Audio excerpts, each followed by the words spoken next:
செய்தி. சென்னை உயர்நீதிமன்ற நீதிபதி ஜி.ஆர். சுவாமிநாதனுக்கு எதிராக பேசியோர் மீதான நடவடிக்கை என்ன என கேள்வி எழுப்பப்பட்டிருக்கிறது. தமிழ்நாடு அரசு வழக்கறிஞர் பதிலளிக்க உச்சநீதிமன்ற நீதிபதிகள் அமர்வு உத்தரவு பிறப்பித்திருக்கிறது. அது குறித்த ஒரு அண்மை செய்தியை தற்போது பார்த்து வருகிறோம். மேலும் விவரங்களோடு இணைகிறார் செய்தியாளர் மதியழகன். வணக்கம் மதியழகன், விவரங்கள்.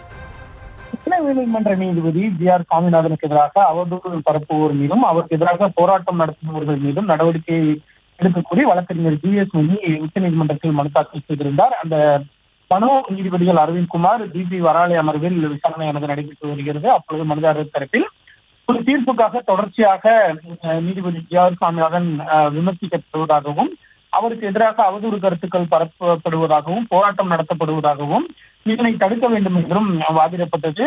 குறிப்பாக யூடியூபர்கள் தொடர்ச்சியாக நீதிபதி ஜி.ஆர். சுவாமிநாதன் மீது அவதூறு கருத்துக்களை பரப்பி வருவதாகவும், அவர்கள் மீது எந்த ஒரு நடவடிக்கையும் காவல்துறையோ அல்லது அரசோ எடுப்பதில்லை என்றும் தெரிவிக்கப்பட்டது. இதனையடுத்து நீதிபதிகள் தமிழ்நாடு அரசு வழக்கறிஞர் இந்த வழக்குக்காக ஆஜராகி இருக்கிறார்.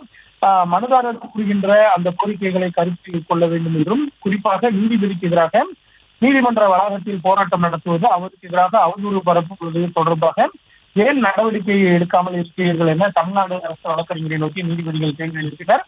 இவ்வாறு தொடர்ச்சியாக ஒரு நீதிபதி உத்தரவை பிறப்பித்தார் என்பதற்காக அவருக்கு எதிராக அவதூறு பரப்புவது, அவருக்கு எதிராக போராட்டம் நடத்துவது உள்ளிட்டவை தடுக்கப்பட வேண்டும் என்று மனுதாரர் கூறுகிறார். இந்த விவகாரத்தில் என்ன நடக்கிறது என்பதை தங்களுக்கு தெரிவிக்க வேண்டும் எனவும், அது தொடர்பாக விசாரணை நடத்துங்கள் என்றும் தமிழ்நாடு அரசு வழக்கறிஞருக்கு நீதிபதிகள் அறிவுறுத்தினர். மேலும் நீதிபதி ஜி.ஆர். சுவாமிநாதனுக்கு எதிராக நீதிமன்ற வளாகத்தில் போராட்டம் நடத்தியது, தொடர்ச்சியாக அவதூறு கருத்துக்களை வெளியிட்டது உள்ளிட்ட விவகாரத்தில் இதுவரை என்ன நடவடிக்கை எடுக்கப்பட்டு இருக்கிறது என்பது தொடர்பாக தமிழ்நாடு அரசு வழக்கறிஞர் விளக்கம் அளிக்க வேண்டும் எனவும் நீதிபதிகள் உத்தரவிட்டிருக்கிறார்கள். குறிப்பாக மனுதாரர் அளித்திருக்கக்கூடிய மனுவின் அடிப்படையில் என்ன நடவடிக்கை எடுக்கப்பட்டு இருக்கிறது உள்ளிட்டவற்றையும் தெரிவிக்க வேண்டும் எனவும் நீதிபதிகள் கூறியிருக்கிறார்கள்.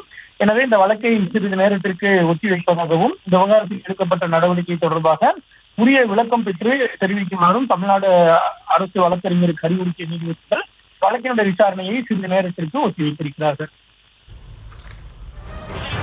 விவரங்களுக்கு நன்றி மதியழகன்.